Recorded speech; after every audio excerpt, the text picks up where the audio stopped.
Horror Maps presents I Am a Ghost by Satyajit Ray.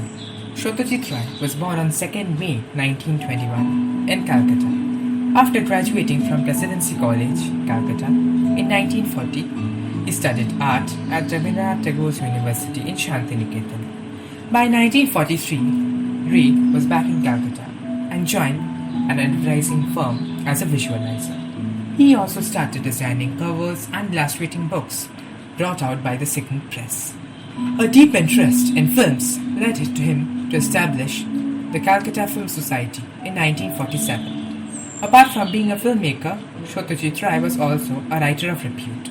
In 1961, he revived the children's magazine named Sandesh, which his grandfather Upendra Kishore Rai Chaudhary had started. In 1978, Oxford University awarded him its D. Literature degree. Satyajit Ray died in Calcutta in April 1992. This story is being read from the Penguin Books publication, a collection of short stories by Satyajit Ray. I am a ghost. I was alive 3 years ago. Then, one day, I was burned to death in this house in Deoghar. The house is called Lily Villa. I was here with a friend on holiday. That morning, as I lit the stove to make a cup of tea, the stove burst into flames and my clothes caught fire. The flames also seared my face. That much I do remember, but I cannot recall anything else. I have been living in this house since that day. I cannot tell how I look now, for, as a ghost, even if I were to go and stand before a mirror, I could not see my reflection. I have tried peering into the water in a pond, but that did not help either. But I know I am not really anything much to look at now. 2 years ago, a family had come to Lily Villa. The head of the family happened to come face to face with me. I saw his eyes bulge out in horror, and he promptly fainted. It was actually my own fault. A ghost can choose to remain invisible, and to be honest, it was my intention to be that way. But I was a little preoccupied that day, and was not really paying much attention to what I was doing. So, just for a moment, I had become visible to that gentleman. Judging by his reactions, my turning into a ghost had done nothing to alter my appearance. Obviously, I still had a badly burned face.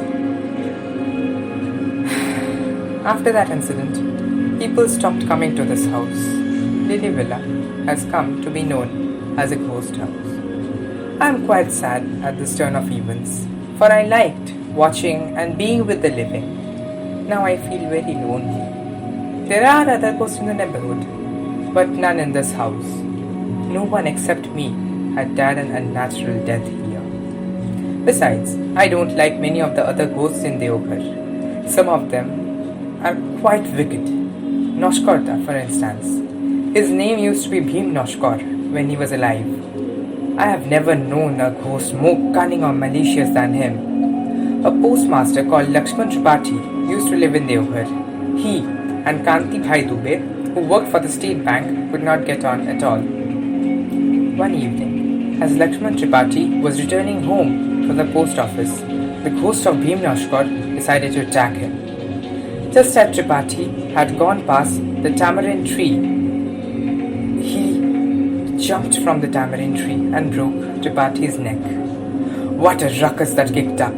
The police came, arrests were made, cases were fought, and finally a man was hanged. Which man? None other than Tripathi's sworn enemy, Kanti Bhai Dubey. He had to pay for Noshkorta's misdeed. Noshkorta knew this would happen, so he had deliberately killed Tripathi.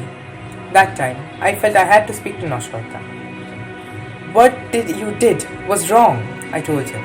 Just because you are a ghost does not mean that you have the right to meddle with other people's lives and harm them. Why don't you simply mind your own business and let the living be in theirs? Our two worlds are different, Noshkorta. If one interferes with the other, there can only be disaster and calamity. have never harmed anybody, not consciously anyway. Ever since I have learnt that my appearance was quite likely to frighten people, I have become extremely cautious. There is a broken down and abandoned room at the far end of the garden in Lily Villa, behind some mango and jackfruit trees. I believe the room was once used by a Mali. That is where I spend most of my time now. Not that there is anyone in the main building who might see me. Lily Villa has been lying empty for a long time. But sometimes children from the neighboring house of the Chaudhrys come here to play hide and seek. Surprisingly, they are not appear to be afraid of ghosts, or perhaps they come because they expect to see one. But I have to take great care to remain invisible while they are here. If the sight of my face could make an adult faint, what effect could it have on children? No, I could not take any risks. However, this does mean that I must continue to be lonely. Yes, ghosts feel lonely too. What if I am alone? I have only myself to blame. It is because of my own mistake that Lily Villa is known as a haunted house. No one wants to come here now and live here. And so I cannot hear a human voice anymore. See them move or sing or laugh. This makes me feel very depressed at times. If the living knew how much the spirit of the dead craved for their company, would they be afraid of ghosts? Of course not. One day, however, a visitor turned up in Lily Villa. I heard a cycle rickshaw coming one morning. I peered out and saw someone's luggage was being taken out of the rickshaw. How many had arrived?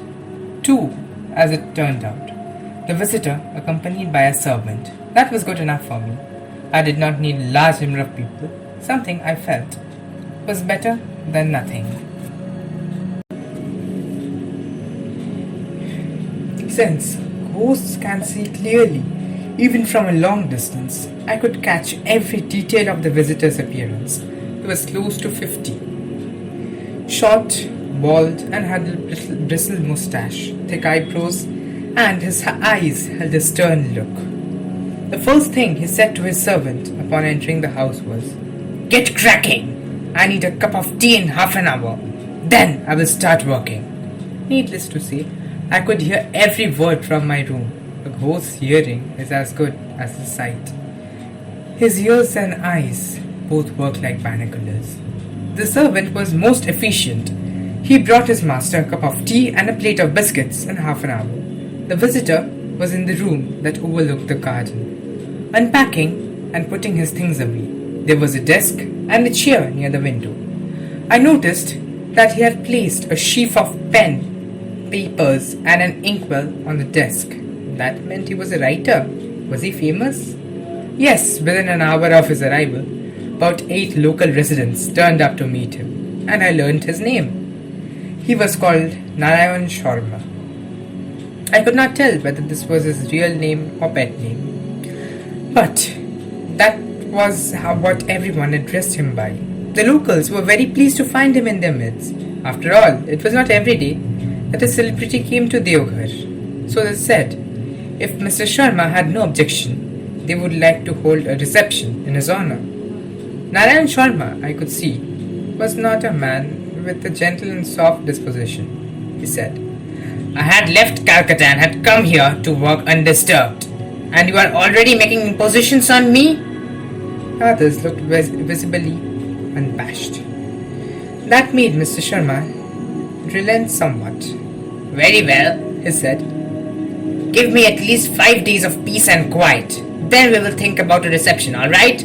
But if you start putting any pressure on me, I will just pack my bags and go back to Calcutta." At the moment, Nitai Ghosh from the group suddenly asked a question that I did not like at all. "Why did you choose Lily Villa of all the places? There are so many other houses in Deoghar." For the first time, a smile appeared on Mr. Sharma's face. You are saying that because this house is supposed to be haunted, isn't that right? Well, I don't mind seeing a ghost. He could keep me a company. "You are not taking this seriously, are you?" said Horen Taravtar. Once, a doctor from Calcutta came to stay here for a few days with his family. He saw the ghost. It was apparently a horrific sight. He lost consciousness for almost 15 minutes. Tell you what, there's a very good duck bungalow here. Its manager is a fan of yours. He is prepared to make every arrangement for your stay.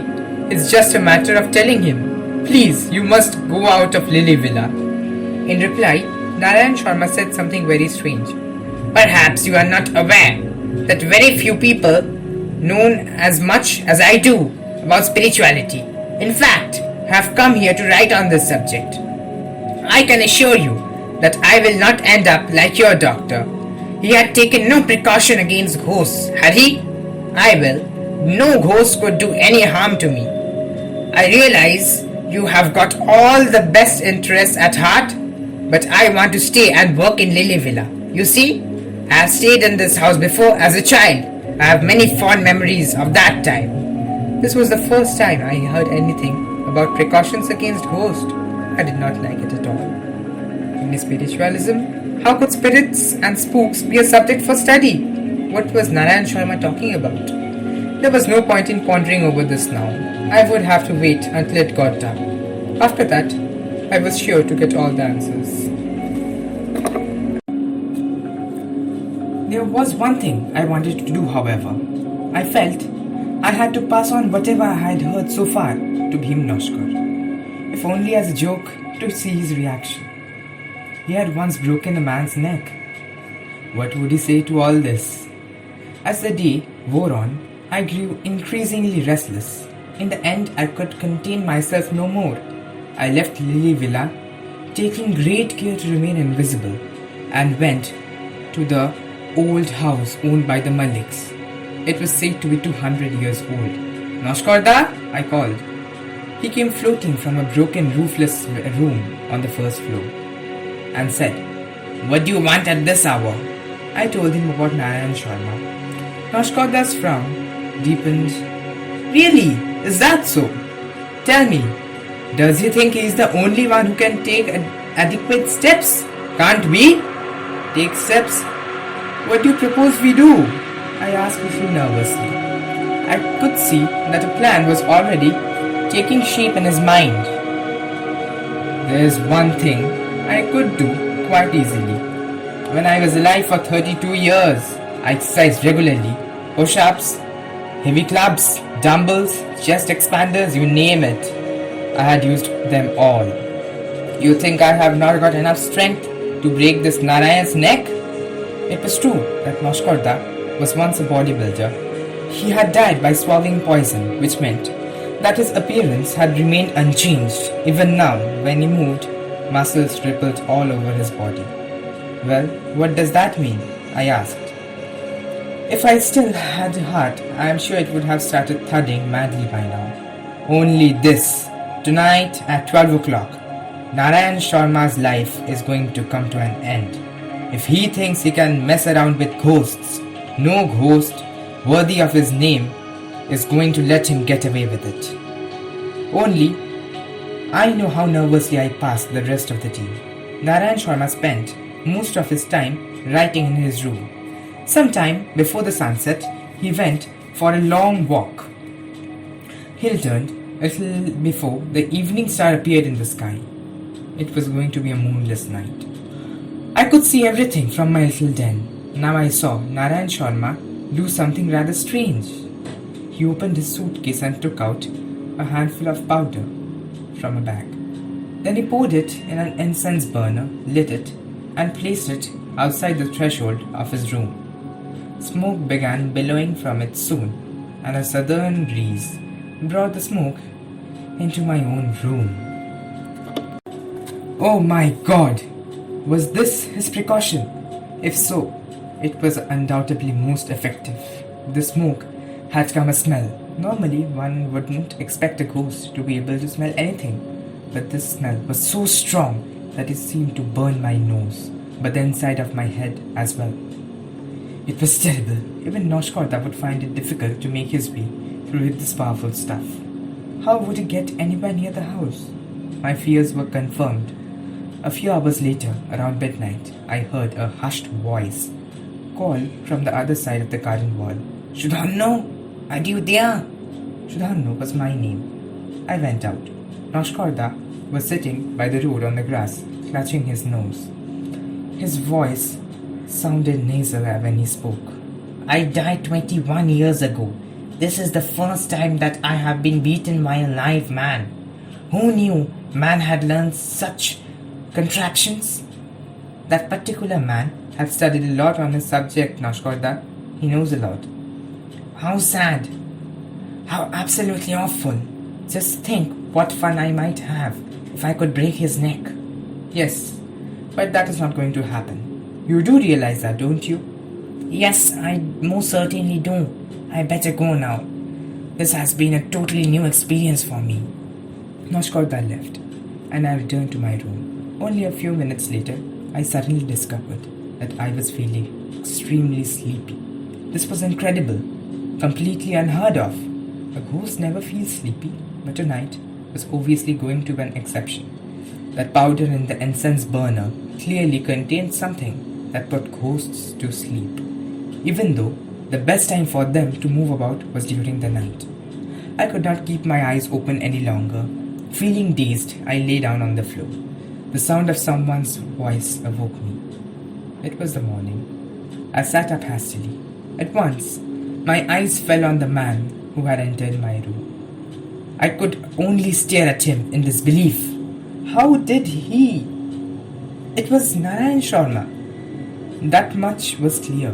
But what had happened to him? Narayan Sharma answered my unspoken question. My servant was still sleeping when I woke, so I thought I'd make myself a cup of tea. I tried to light the stove, but it burst into my face. At this moment, I think everyone's trying to arrange for my funeral. I came here looking for somewhere to live.